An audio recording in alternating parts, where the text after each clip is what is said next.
At the end of December 2025, the Nigerian British boxer Anthony Joshua survived a brutal car crash on the Lagos to Ibadan expressway in Nigeria.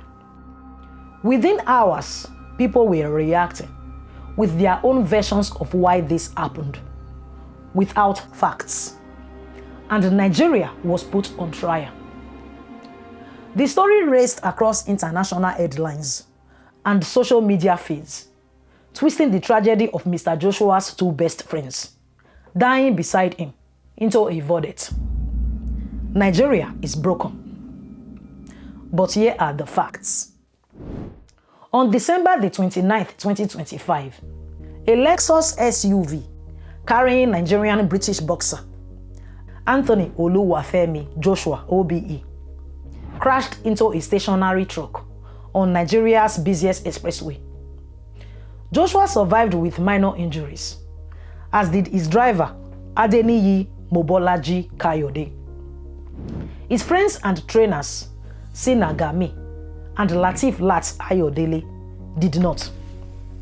The preliminary investigation by the Federal Road Safety Corps found that Kayode was speeding, lost control during an illegal overtaking maneuver, and struck a truck illegally parked by the roadside. Within 3 minutes, first responders were on the scene, faster than the response time targets of many nations with developed emergency services. Joshua and his driver were assessed, secured, moved safely into the car of his security team, and driven to hospital. But it was already too late for Joshua's friends. They had passed away in the crash. By the time an ambulance arrived, the bodies of the two men could only be carried to a nearby morgue. But none of that mattered. Foreign headlines screamed, "Highway of death." Commentators declared Nigeria a failed state. Social media went further, mocking, condemning, and insulting an entire nation. No ambulance, therefore Nigeria is incapable. An accident, therefore Nigerians are incapable. This wasn't reporting. It was an opportunity to express existing prejudices.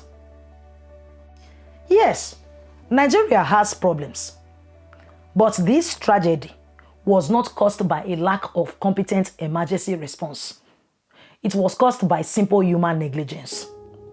Speeding, illegal parking, reckless driving.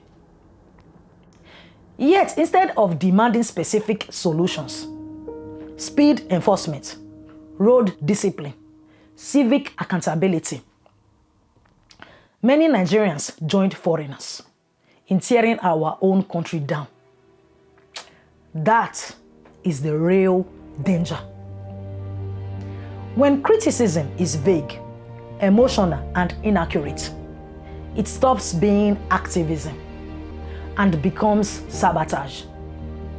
And when Nigerians repeatedly declare their own country worthless, the world listens and believes them.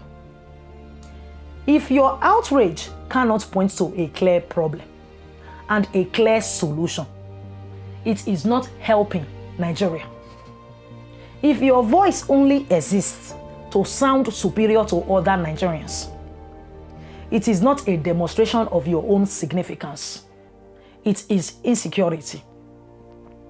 You say Nigeria happened to you.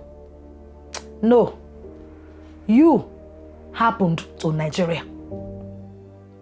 Look out for a longer piece where Nowogh Talks investigates what really happened regarding Anthony Joshua's tragic car accident.